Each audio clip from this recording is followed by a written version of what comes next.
Et nous voulons mettre en jeu trois processus de développement personnel.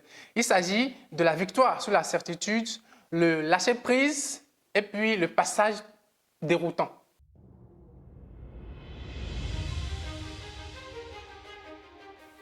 Bonjour ou bonsoir chers amis, selon le moment où vous avez accès à cette vidéo. Aujourd'hui, nous allons parler de quelques personnages de la Bible qui, à notre sens, incarnent même certaines étapes du développement personnel.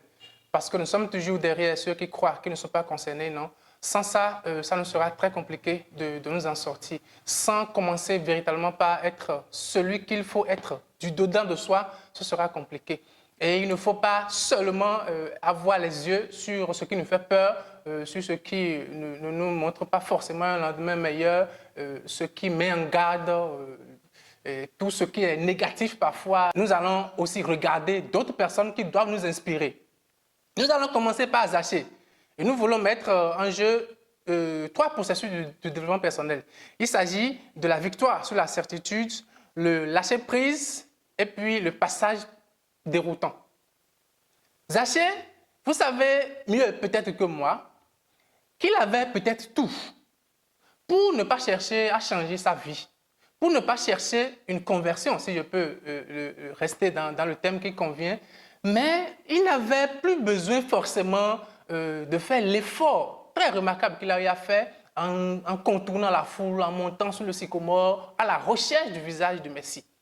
Chers amis, sachons donc que nous devons vaincre la certitude, quel que soit le confort dans lequel tu es actuellement, quelle que soit l'assurance que tu as, parce que les parents sont riches, tu es dans un boulot, tu es bien payé, il faut savoir vaincre cette certitude-là. C'est ça qui peut t'ouvrir une porte peut-être plus grande. Beaucoup sont en train de vivre peut-être 7 ou 6% de ce à quoi ils ont droit dans la vie parce qu'ils sont dans la certitude. Alors, sachons donc que comme lui, nous pouvons faire des efforts. Nous pouvons oser, nous pouvons chercher à avoir ce qui nous manque a priori, malgré sa petite taille, son argent et puis le nom qu'on lui donne dans la société. Il a pu se dépasser pour avoir cette action-là et à laquelle vous savez quand même qu'il y a une grande réaction parce qu'au-delà même de voir juste le visage, on a séjourné carrément chez lui ce jour-là. Chers amis, ça, c'est du développement personnel pur. Nous allons prendre un second personnage que j'aime très bien dans la Bible, curieusement, c'est le larron à la croix. C'est ça qu'on appelle saisir une opportunité. Personne ne lui a donné la parole. Il n'était même pas celui à qui on pouvait accorder une attention le jour-là. Et il a profité de la maladresse de quelqu'un pour récupérer la parole.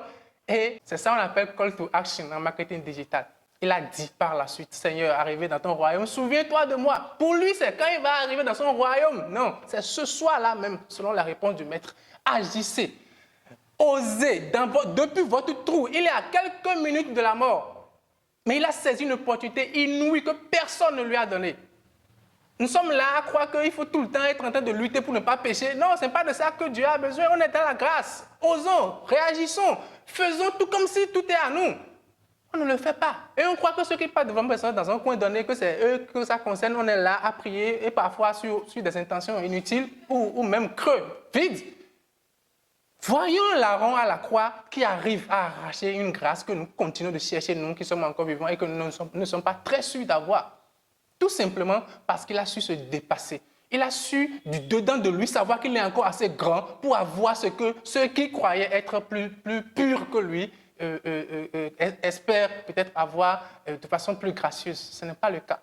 Parce que Jésus, par excellence, est un développé personnel. Et toute personne qui reste dans le sous-développement personnel est un perdu. Et pour finir, Job, dont vous connaissez l'histoire, je ne vous ferai pas l'offense de la rappeler, mais voyez, il a su passer dans ce qu'on appelle le passage déroutant, la difficulté.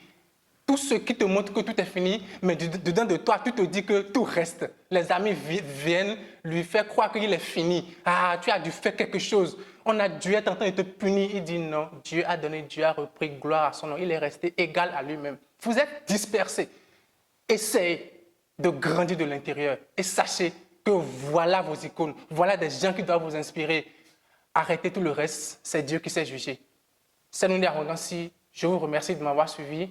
partagez cette vidéo, aimez notre chaîne et restons ensemble parce que le meilleur reste à venir. Bye bye.